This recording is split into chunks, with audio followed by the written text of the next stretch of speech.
Can you believe it? Commander Leagues have finally arrived to Magic Online. I am so excited. In today's video, we're playing Roghrack Silas, my favorite commander partners in a league, but also we're doing an in-depth deck tech. Let's go hop on in.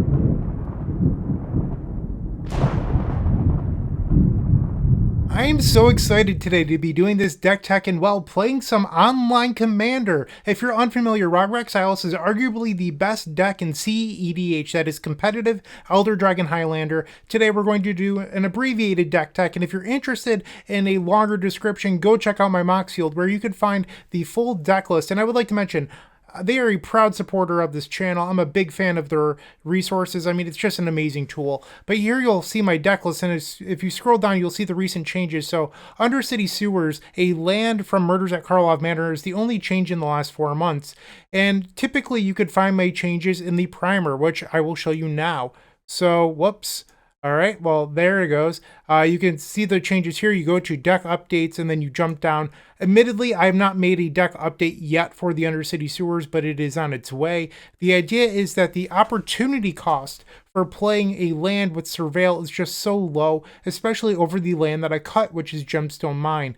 If you've ever been to the website, theepicstorm.com, you could see this wonderful article by Alex McKinley, who wrote on opportunity costs in Magic the Gathering in general. This is a Storm-based website, so it applies to Legacy for the most part, but then down here, Alex wrote a section about cEDH. So if you're only interested in Commander, there is something for you here. And Alex talked about why we play the Undercity Sewers.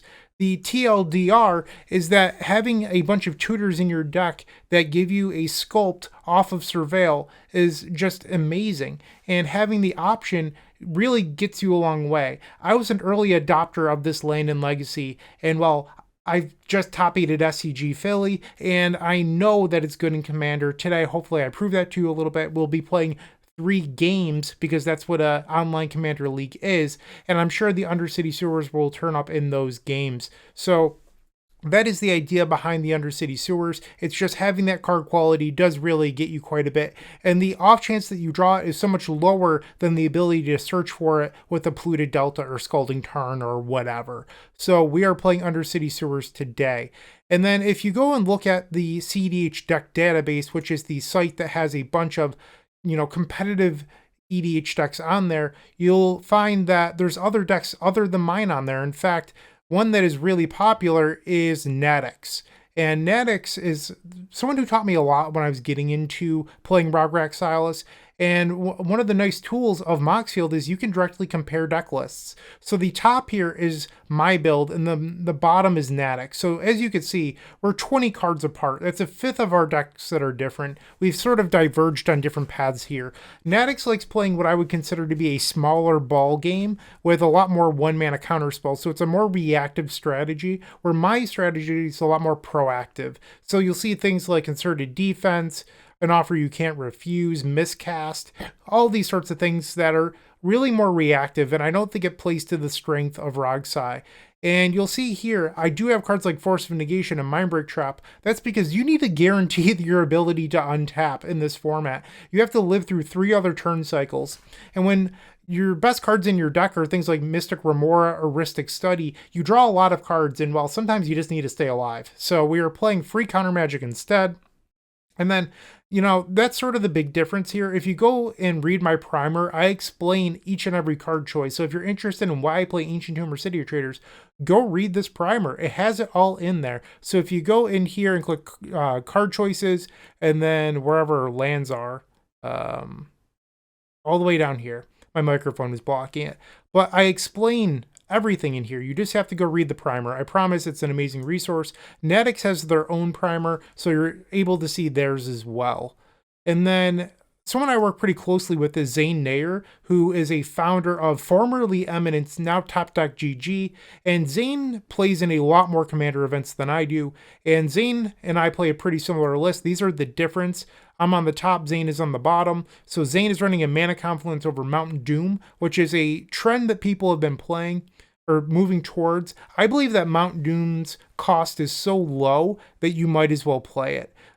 Because in a wide open field, you're going to need to blow up a board. I understand that Winota, the premier stack sector of the format, is sort of, gone away, but having a land that's able to blow up the world just for not tapping for blue, I think is worthwhile. I also think Mana Confluence is a fine land, but I think having the choice here in your deck to get rid of some stuff is pretty nice. It's just, once again, it's all about opportunity cost. That article from Alex McKinley, having that option in your deck or dress down. So the way that Zane's deck is built right now is if you resolve, creatures that are problematic, like an Eidolon of the Rhetoric, there's not a lot that RogSi can do. Yes, there's a Deadly Rollick, but there's so few answers or multiple hate pieces. Zane's list is actually cold to multiple hate pieces, where having Dress Down and Mount Doom sort of free you of those situations. I am also playing the One Ring, when Zane is playing Talion, the Kind Lord. I believe that the One Ring is much better. That's my own personal opinion. You can cast it off of things like Infernal Plunge or Calling the Weak, and RogSi is the deck in the format that is best at accelerating mana on turn 1. And while Calling the Weak and Infernal Plunge cast the One Ring, they do not cast Talion.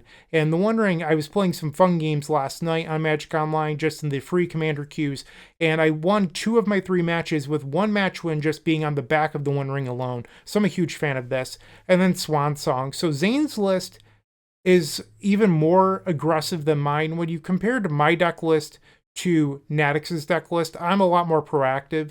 Zane is even more proactive than I am. I'm willing to accept that at some point you have to react a tiny bit if you want to win more matches. Zane has decided, nah, I'm not into that. I'm just putting the gas down. I want to win turbo style. So that's what Zane's deck list is doing. And then the final deck list we'll be looking at is the winning list from Punt City 3.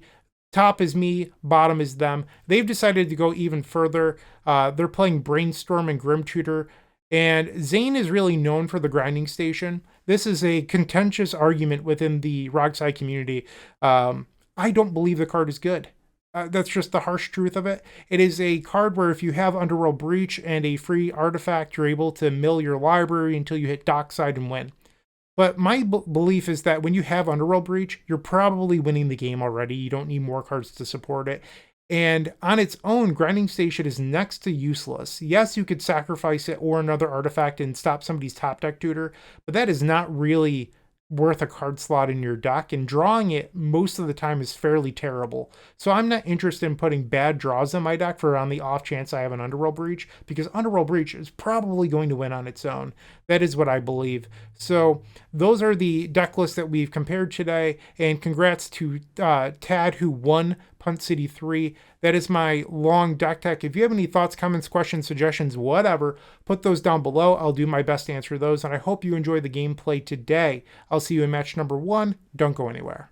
If you enjoyed this video, make sure to leave a like, comment, and subscribe. You can also show your support by becoming a member of this channel. You get sweet perks such as badges, emotes, early access to videos, exclusive members-only content, and access to our members Discord section. As you increase the tiers, there are other rewards such as shop discounts, cyborg guides, and even free donation decks. Click the join button down below to find out more. We also have other ways you can support us, like theepicstorm.com/shop, or submitting a donation deck via theepicstorm.com/donation decks. That's enough for now. Let's play some Magic. Welcome to round number 1, or match number 1, I should say. We are, I believe, 3rd seat, and I've opened up a hand that does not really play Magic. Like, yeah, I can interact with my opponents, but it's not proactive enough for competitive Elder Dragon Highlander. We will take a mulligan. And in cEDH, or well, just Commander in general, you do get a free mulligan. Okay, so here we have a lot of interaction. We have Thassa's Oracle. I usually don't like hands like this. I think you're supposed to go to 6. Brutal. Okay, looks like we're going to 5. This might be the best hand we've seen so far. We will keep our 5-card hand. Brain Freeze and Thassa's Oracle will go on the bottom. Correction, I am apparently in 4th seat. No, I was right the first time. I don't know why it highlighted the top left corner there. Turn 1 Mana Vault. Yeah, that's good. One thing that I love about playing on Magic Online is priority works how it should. When you play webcam Magic, a lot of the time people just jump around and counter things. That's not how Magic and multiplayer actually works. Priority goes around the table like a clock. And playing when on Magic Online, you actually have real rules enforcement, which is just beautiful. Also, in the deck tech, I said that we'll be seeing Undercity Sewers. Here we are, match 1, game 1. Kind of nice. I won't have Flusterstorm available, but I think it's better to dig for something that allows us to use this ad nauseum. Beseech the Mirror. We'll play Undercity Sewers. We get that Surveil trigger. Empyrial Seal. So I could next turn Empyrial Seal for Culling the Weak. I guess it's a play I could make. Just so slow. I'm going to bin the Empyrial Seal. And then I'll play out the Rograkh to avoid something like a Drannith Magistrate. And then I'm going to pass the turn. Polluted Delta, and it looks like they're just passing. It is now Etali's turn. Mana Vault happens, even though it's untapped, it still triggers. They play a Lotus Petal, yep. Right now they're still 2 mana away from casting Etali. Oh, that's a Jeska's Will.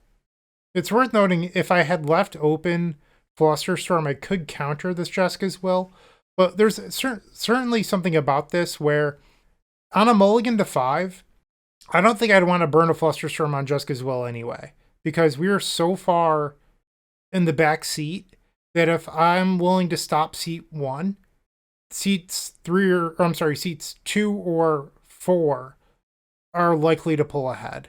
And I think sometimes you have to allow bad things to happen because it forces the other players at the table to make meaningful decisions and use resources and stuff like that. And now we're seeing an offer you can't refuse, which is part of the game that I'm talking about. And Etali uses a Pyroblast. It looks like Jeska's Will resolves. It looks like they had a backup Seething Song as well. Crazy. And there's the Dinosaur. They have 2 mana floating. I don't know if they actually needed to cast that Seething Song. They could have just played it with no mana floating. I guess they're playing around Daze by playing out Seething Song. And now they are public enemy number 1. They hit my Mox Opal. That wasn't a card I wanted to draw anyway. Spelunking, okay. And a Veil of Summer. So they'll draw a card here. They'll gain a Spelunking and a Mox Opal. So it could have been much worse. I'll say that. And now they're playing another Mox Opal. So the Legend Rule is going to happen. On the end step, the Tymna Kraum deck plays Enlightened Tutor. And finds Rhystic Study. Okay. I don't have anything for the study, so that's going to happen for me. And after the war over Etali, I'm guessing nobody else has anything going on either. So I accidentally skipped through my first main phase, but I do have a second main phase here. We'll play the Scalding Tarn. And I'm not going to hold open Flusterstorm. I'm going to pay for this Rhystic Study. I'm hoping that Etali attacks the Rhystic Study player. We will find a Badlands, play Mana Vault. And the joke is that you always pay the 1, right? We will pay 1. I'm hoping that the player with Rhystic Study becomes the target of Etali. The Esika player plays a Windswept Heath and a Summer Bloom. Okay, that's a spicy inclusion. They play a Karoo land, Orzhov Basilica, picking up Tropical Island. And now they can replay their Tropical Island as land number 2 for the turn. And then an Aganjo, so they'll untap with 5 mana next turn. Let's see who the Etali player thinks is the biggest target. And they decided that it was me. I will take 7. They play Turntimber Symbiosis that untaps due to the Spelunking, and then they pass the turn. Tymna Kraum plays a Badlands, and a Tymna the Weaver. Yep. On the end step of Tymna Kraum, a Brainstorm is cast, paying the 1. Interesting timing. If I draw a land here, I could disrespect and cast Ad Nauseam. I could also just cast it without the Flusterstorm backup. But it's interesting because now we know that Esika doesn't have open blue mana. I might not get a better time than right now to cast this Ad Nauseam. Mana Vault triggers. We did not draw the land. I think I'm going to disrespect here. People did not have counter magic a couple turns ago. So we have to hope that they don't have it right now, Ad Nauseam. And the Tymna Kraum player has a Force of Will. Okay, so realistically, we're in a bad spot now. The Tymna Kraum player has 2 card advantage engines in play. We're pretty far from rebuilding. And the Etali player's already attacked us once. My mulligan to 5 not looking very good at the moment. Alright, and they're going to continue to feed Rhystic Study. Let's see if they pay for the 1. And they do. And then they play Sylvan Scrying. Okay, little bit odd. I'm not really sure what this Essica deck is up to here. And they search for a Beseju who endures. And then they play their own Rhystic Study. Let's see who Etali attacks this time. They do go after Tymna Kraum.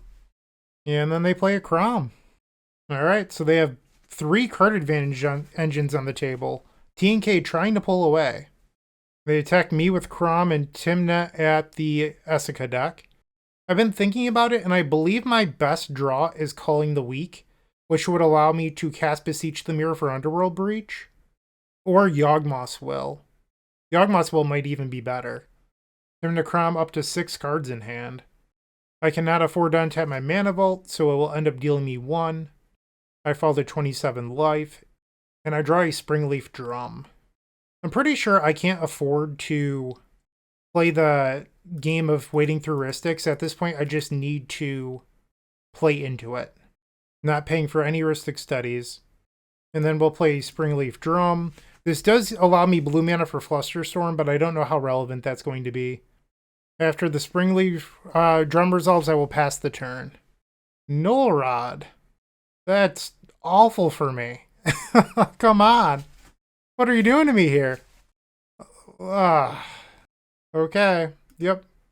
And then they play the Prismatic Bridge. Sure.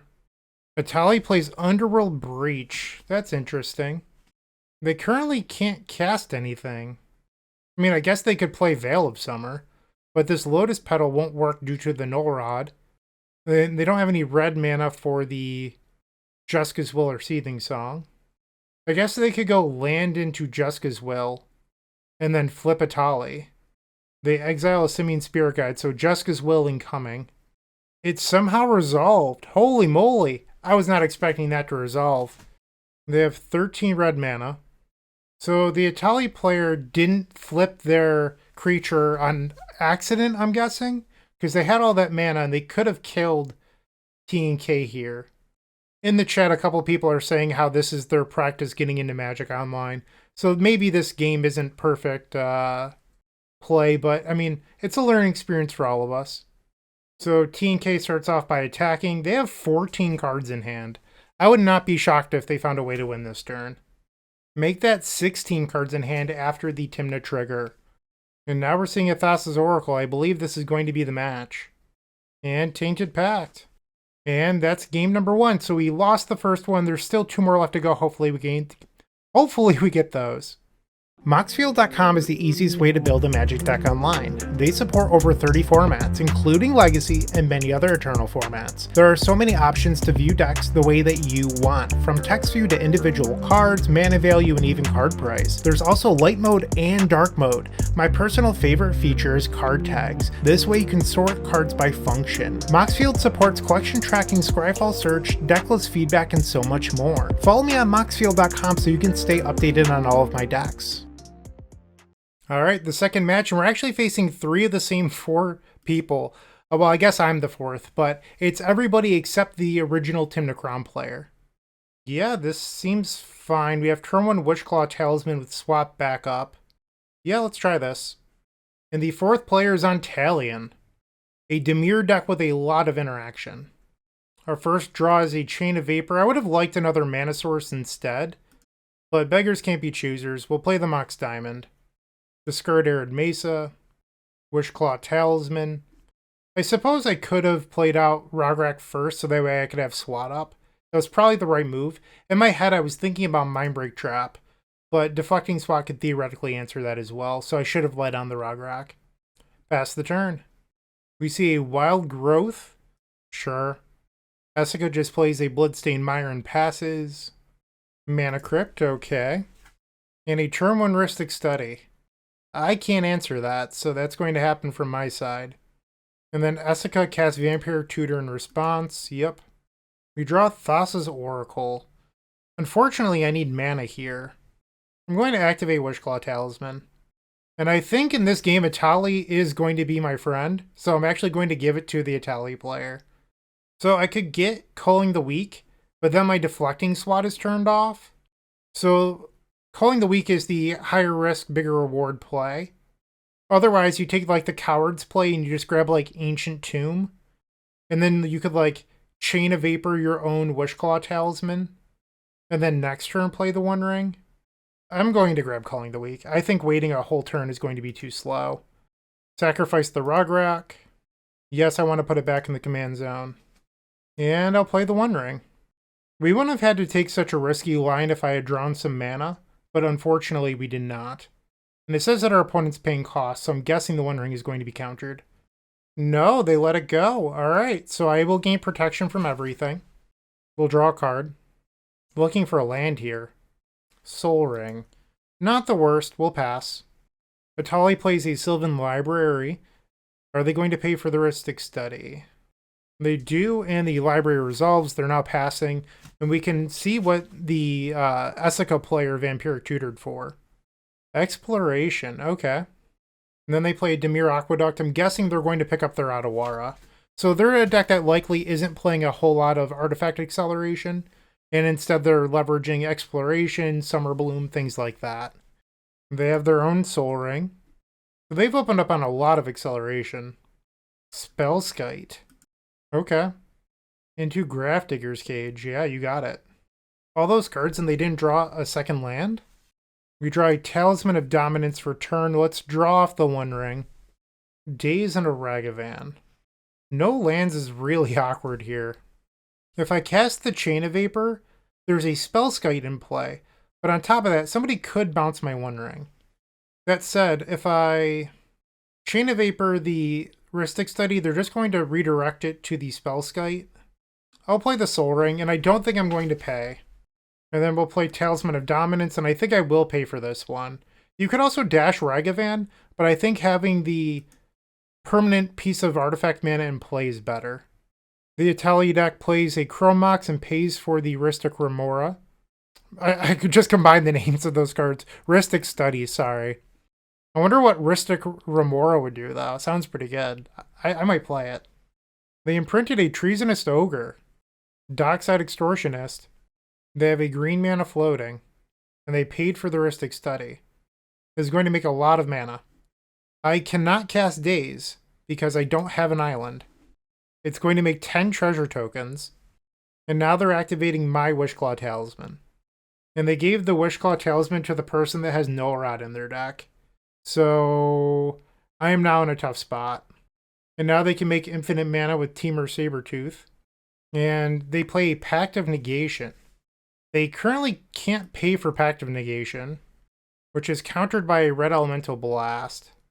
They play a Spell Pierce on the Red Elemental Blast.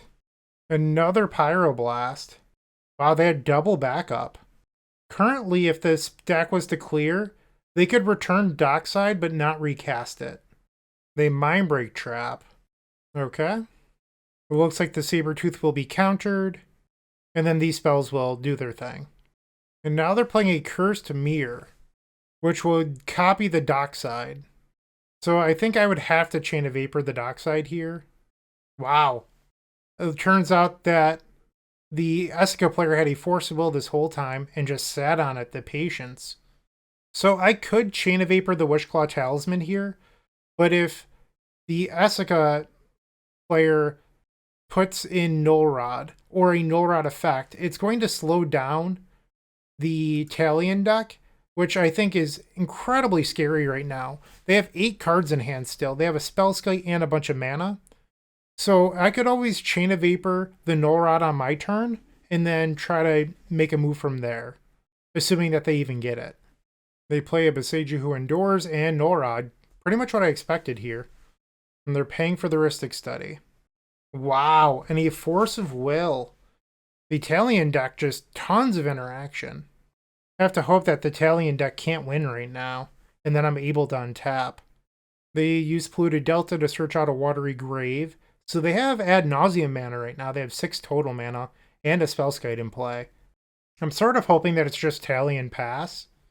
And it looks like that might be the play here. Talion chooses 2.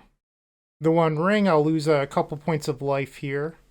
We draw a Mana Crypt for turn. That's great. Let's draw 3 cards with the One Ring. So we have Oracle Consult with Defense Grid backup. Let's play Mana Crypt. And I believe I'm supposed to play Rograkh, because that gives me deflecting swap backup. Also, turn 4 with a number of draws, and I did not hit another land, which is kind of wild. We'll play the defense grid. I am feeding the Talion deck a lot of cards here to potentially stop me. Defense grid on the stack. I guess I could unhide my Rograkh that's in play. They play Fierce Guardianship. I will cast Deflecting Swat. Also, imagine if I could have just drawn an island this turn. How much better we'd be off. Yes, I would like to use Deflecting Swat's ability. We'll switch it to Deflecting Swat itself. Here's Guardianship. And we're back on Defense Grid. Okay, it resolved. Thassa's Oracle. And with the trigger still on the stack, we will cast Demonic Consultation. Demonic Consultation resolves! We will name my favorite card to name with this card, Storm King's Thunder. And now the Thassa's Oracle will trigger. We are now 1-1. Looking to make playing your favorite combo deck much easier? Look no further than the Epic Storm Mini Token Combo Pack, which is available at theepicstorm.com/shop for $14.99. This combo token pack comes with 84 double-sided tokens. That includes our classic Storm and Mana tokens, as well as fan favorites such as Goblins, Squirrels, and Slime Time Live. But that's not all. We've expanded this token pack to cover a variety of formats with new tokens. Stop on by theepicstorm.com/shop and make an easy decision to elevate your combo game. The final match. We've opened up a hand that's all mana and counter magic. So this hand, if you draw a payoff, is going to go bananas. The question is if you draw a payoff. That's the big thing here. I think with the first 7, I'm going to mulligan. Second 7, I think a little bit longer about keeping. Brutal. Looks like we're going to 6. I guess I can keep this. If we draw like a talisman, it's a turn 2 One Ring with backup. Imagine if the One Ring in these two games was a grinding station, am I right? And I'm in the 4th seat, which is not ideal. I'll say that. They fetch using Marsh Flats for a Savannah and play an Esper Sentinel. Yep. Mox Diamond, the Esper Sentinel will trigger. And it looks like they're paying for the Mox Diamond. I like it. Wishclaw Talisman, I'm not going to counter. The Italian deck plays Underground River Pass. I mean, my start isn't going to be much more impressive here. Diabolic Intent. It's an interesting draw. I don't know if we'll use it next turn or not, but it's something we could do. My plan right now is to grab Undercity Sewers on the end step using this Bloodstained Mire. That is assuming I don't have to use Swan Song. A Sleeped Cursed Fairy. Okay. And Mana Vault. Phyrexian Metamorph.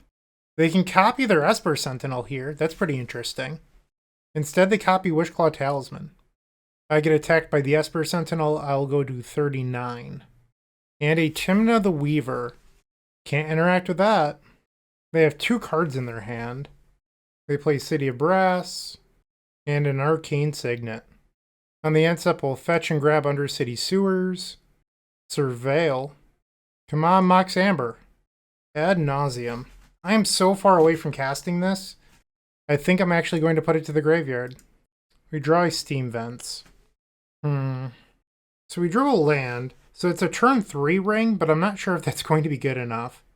Another play I could make is I could Diabolic Intent and go get Mana Crypt, and then next turn I'd have more mana. Alright, we'll play Ancient Tomb. Diabolic Intent sacrificing the Rograkh. We'll put Rograkh to the command zone. And then we're going to pay for the Esper Sentinel. Select our Mana Crypt. We'll play Mana Crypt. And now we'll replay the Rograkh. Pass the turn. We had a few opportunities at accelerating out this ring, and our draw steps sort of failed us, even with the Surveil trigger. They are casting Deviri from the command zone. They could untap their Mana Vault. Derevi, that's probably how you pronounce it, Derevi. Talking's difficult, ignore me. No, they untap the Gaia's Cradle. Archdruid's Charm to exile Wishclaw Talisman. I like it. And a Flusterstorm on the Archdruid's Charm. And now that they've attacked with their Esper Sentinel, the Derevi, there we go, will untap the Mana Vault in the combat step. So they could use the Mana Vault now if they so choose. Tymna Kraum going to combat. and they're attacking the Talion deck. By milling over my ad nauseum, I have convinced people to stop attacking me. I like this. I like it a lot. The Tymna draws a card.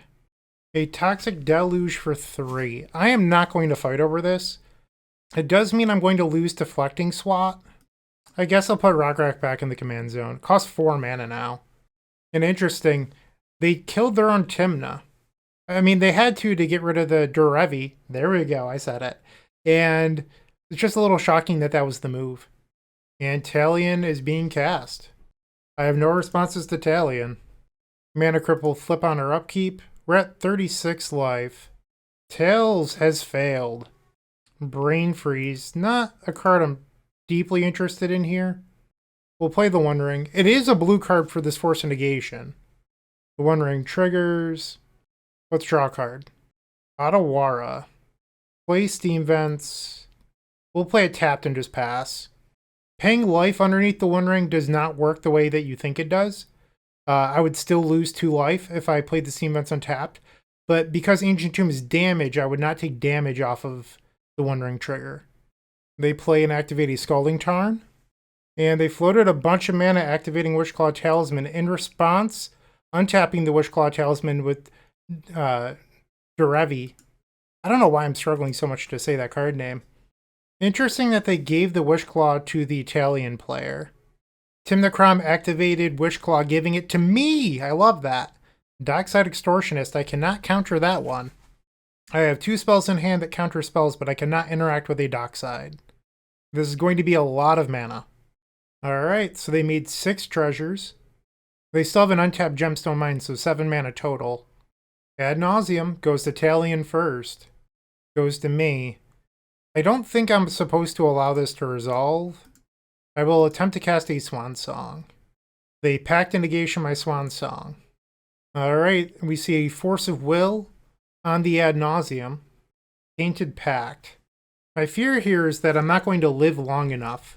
But part of me thinks that maybe I want this Ad nauseum to resolve now to keep the Talion deck in check. Talion starts their turn by activating the Wishclaw Talisman, removing the final counter. And they give me the empty Wishclaw Talisman, which if I were to search for Dockside, that would make a lot of sense because it's in my possession. They play a Felwar Stone, 8 cards still in their hand. Blood Chief's Ascension. Whenever a card is put into an opponent's graveyard from anywhere, if it has 3 counters on it, that player loses 2 life. If you do, they gain 2 life. Sure, that card doesn't seem great to me, but okay. And they're passing. Okay, so I'm going to get to untap. And they attack me, I'm not surprised by that. I do have a One Ring and a Mana Crypt in play. If I were to go get Dockside, it would make 5 mana at the moment, which isn't that much. I'd be paying 3 mana to make 5. I'm just trying to consider my options. Pivotal turn in the game right now. Like, do I draw something good off my draw step or the One Ring? Tails has lost again. Pyroblast. So if we draw something, I could have backup. Let's try the One Ring. Draw 2. Mindbreak Trap, Dark Ritual. What does that do for us? We'll activate Wishclaw Talisman. I'm not really sure what the move is here. I'm at 25. And I want the red mana for backup, I think. Just trying to think through my options. Right now, I think that it's Beseech the Mirror, so that way I can get Underworld Breach while keeping a red open. Yeah, I think it's Beseech the Mirror. And we'll give it back to Blue Farm. We'll play the Otawara as land for turn. Dark Ritual. Cast Beseech the Mirror. We'll sacrifice the Wishclaw Talisman that's empty. Okay. And I think now we want to grab Underworld Breach. Cast the Underworld Breach. It does trigger the Talion. Talion has 8 cards in hand. It's a lot of cards. They play a Fierce Guardianship. I'll attempt to Pyroblast. They have Flusterstorm. And I can't play the Mindbreak Trap because they've only played 2 spells this turn. Alright, so it looks like I have to pass the turn here. Unfortunate. Alright, so they play a creature that draws cards. Yep, you got it. Deadly Rollick on the Deviri. I still can't pronounce it. Durevi. I should just look at it every time.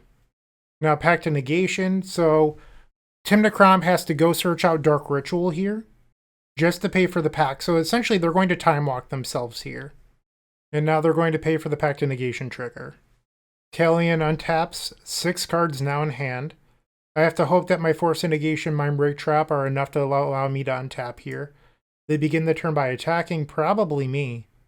Yep, so they'll attack me, I'll fall to 20 life. And they're just passing with 6 cards in hand, holy moly. We have a couple triggers in the upkeep. We'll choose heads because Tails has lost every flip and that one wins. Nice. We draw a red blast and now we'll draw 3 cards. We need payoffs. Let's see it. Jeska's Will. So if I wanted to play Rograkh, I'd have to spend 4 mana. And then I'd have to tap out for the Jeska's Will. So I'd have no colored mana. Alright, let's play Rograkh. I guess I could Mana Vault first. That would leave me 1 blue open. Jeska's Will, both modes. Target Talion. I'm lagging a lot here. Demonic Tutor. So this is probably a line where I get a wheel. We'll play Soul Ring. Wooded Foothills. 5 minutes. Need to be aware of the clock here. Grab Badlands. Play the Demonic Tutor. With Underworld Breach gone, I'm not sure if there's a better option than Wheel. The problem is I'd be giving everyone else a new hand. I could get Horn. I think Wheel's probably just better. We'll grab Wheel of Fortune. Play Wheel of Fortune. Come on, this lag is killing me. I'm going to time out. Talion plays Mana Drain. I will swat. They dress down in response. That's fine. Actually, I'm going to need to win here through this dress down, so I might as well Red Blast it now while I have the resources. It also shuts off Dockside. We'll pick my swat as the new target. Mana Drain will fizzle. Wheel. 3.5 minutes left on the clock. Hoping for a time walk effect here. Did not hit one. Did not hit much of anything. Wow. These talismans actually lose me a bunch of life. That was a terrible draw. I just have to pass. And I'm going to fall to 13. The Derevi attacked. It's now triggering to untap. I wonder if this game is over. Derevi now plays a Chord of Calling. This might be it. Dispel. And then they play White Plume Adventurer. Okay. I mean, I don't think I'm going to be able to untap here. In the upkeep, they Enlightened Tutored for Underworld Breach with the Blood Chief's Ascension in play. So far, I feel like everyone is playing relatively quickly, and all of our clocks are very low. 20 minutes might not be enough time. Underworld Breach. And Force of Negation. Alright, so Talion plays a bunch of artifacts into a Wishclaw Talisman. 3 minutes left on their clock. I'm sure they're feeling the same pressure that I am right now. They play a Shield Dread the Apocalypse. That's probably going to beat me here. It hasn't shown up on the stack yet. There is a lag going on. Okay, so we need to resolve our triggers as fast as we can. I don't think I'm going to be able to win through the lag. I won the flip. We'll cast Vampiric Tutor. I have to go get an answer to Shield Dread. Grab Deadly Relic. I will go to 6. All these triggers, it's killing me. I feel like with more time, I might be able to win this one, but with all the triggers and only 1 minute left on my clock, I'm just dead. I might just be dead to the Blood Chief's Ascension anyway, but we'll remove the Shield Dread. This will put me to 1, so even if I had Oracle Consult, I can't win. Maybe the move then was to grab Chain of Vapor and then hope that they copy and that I can bounce the Blood Chiefs, but I wouldn't have had time. I'll draw in response. I mean, it's going to kill me. Why not? Let's see. I just want to see what my top cards were. And Rocket has Orcish Bowmasters, which is going to, like, I'm already dead, so this doesn't actually matter. And I would have found a Yawgmoth's Will. Pretty good, but not good enough, unfortunately. And I'm just good to concede. I guess I can just let the triggers resolve, too. I'll concede. Okay, so we finished this cEDH League. Sorry, a lot of talking. I haven't had a drink in a bit, but we're 1-2. Not a bad record, 33%. I mean, your expected win rate is supposed to be 25 with 4 people. And I don't know. Like, I felt like both games we lost, we were in it. Some things could have broke our way. In game number 1, I could have drawn a mana to have Flusterstorm backup. That didn't happen. In this game, I mean, there was a couple things that got away from us. It was really awkward actually having both the Mindbreak Trap and Force Negation. But I still believe you should be playing those cards and not things like an Offer You Can't Refuse and, miscalculation and stuff like that. I really do believe Mindbreak Trap and Force Negation are better. And most people believe me. Agree with me, I should say. Natix is really the only one on that style list anymore. But, you saw some good things and some bad things in this league. I think Undercity Sewers was good. The One Ring was good. Force Negation and Mindbreak Trap were fine. I'm just, let me know what you think. Hopefully you enjoyed these and I can do more cEDH leagues in the future. I really enjoyed playing today. And thanks for watching. Have a great day, and as always, keep storming. What you should do is like, comment, and subscribe, because there's no better way to support us. And if you enjoyed this video, head over to moxfield.com and follow us there. It's truly the best deck website on the internet. We update all of our decks there regularly with the latest and greatest technology, so you're always up to date. Once again, go check out Moxfield, and thank you for watching.